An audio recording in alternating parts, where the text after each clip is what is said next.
a partir de las 0 horas de mañana, deberán someterse al aislamiento social preventivo y obligatorio.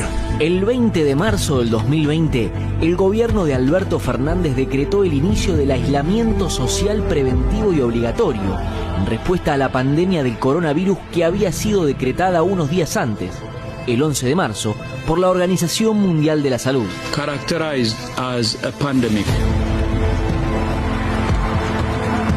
Apenas 8 días después de la declaración de la OMS, el virus ya había infectado a más de 213.000 personas y causado cerca de 9.000 muertes en 158 países. Primer muerto por coronavirus en la Argentina. En Argentina, los canales de televisión ya habían informado sobre el primer muerto por el virus. El aislamiento incluyó la suspensión de eventos masivos y la restricción de circulación, permitiendo el desplazamiento solo a quienes eran considerados trabajadores esenciales. Las calles del país se vaciaron de la noche a la mañana. Hay detenidos. Sin embargo, en los primeros días de la cuarentena, el Ministerio de Seguridad informó sobre la detención de 3.200 personas por violar la normativa. Un mes después del decreto, empezaron a permitirse las salidas recreativas de 1 hora por día y en un radio de 500 metros de las residencias.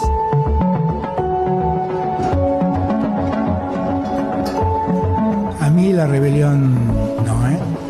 A mí la rebelión no, ¿eh? En el Estado de Derecho las leyes se cumplen. ¿De acuerdo?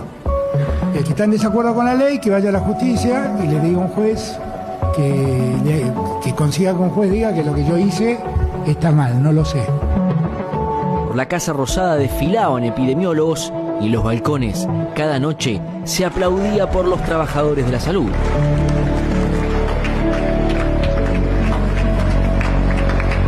El 9 de julio del 2020, cuando algunas provincias habían finalizado el confinamiento y se encontraban en fase 3 o etapa de distanciamiento, Argentina superaba la barrera de los 1.000 contagios diarios.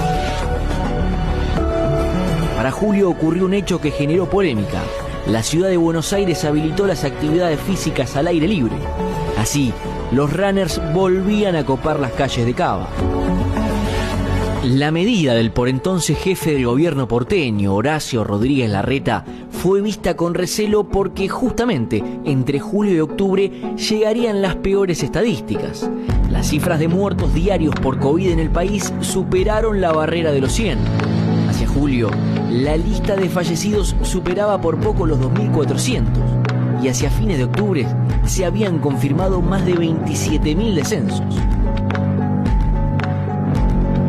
El 12 de agosto del 2020, Alberto Fernández anunció una noticia que hizo aflorar el optimismo. Argentina había firmado un acuerdo internacional que le permitiría formar parte de la cadena de producción de una vacuna y acceder a la misma entre 6 y 12 meses antes. Por entonces, se estimaba que en el AMBA estaban ocupadas el 65% de las camas de terapia intensiva. A mediados de septiembre, el país superó las 10.000 muertes por COVID. Ese mes regresó el fútbol a las canchas argentinas. El primer partido disputado fue entre Racing y Nacional de Montevideo por la Copa Libertadores en el Cilindro de Avellaneda. En octubre se produjo el récord de contagios diarios, 18.326. En noviembre, el AMBA abandonó la cuarentena estricta y pasó a una fase de distanciamiento. Eran tiempos en los que se discutía la posibilidad de retomar las clases presenciales. Fue la verdad bastante lindo, o sea, es no ver una pantalla, ver un profesor, ver que te expliquen, ver un pizarrón, escribir cosas y nada, fue lo mejor. El último mes del primer año de la pandemia trajo el gran desafío del inicio de la temporada veraniega. Los protocolos se mantuvieron para no resentir aún más la economía. Una noticia que alivió a los comerciantes que viven del turismo. El gran hito de diciembre fue el comienzo del plan de vacunación. El martes 22 partió desde Ezeiza un vuelo de Aerolíneas Argentinas rumbo a Moscú para traer al país los primeros lotes de la Sputnik 5, la primera vacuna contra el COVID que empezaría a aplicarse en Argentina.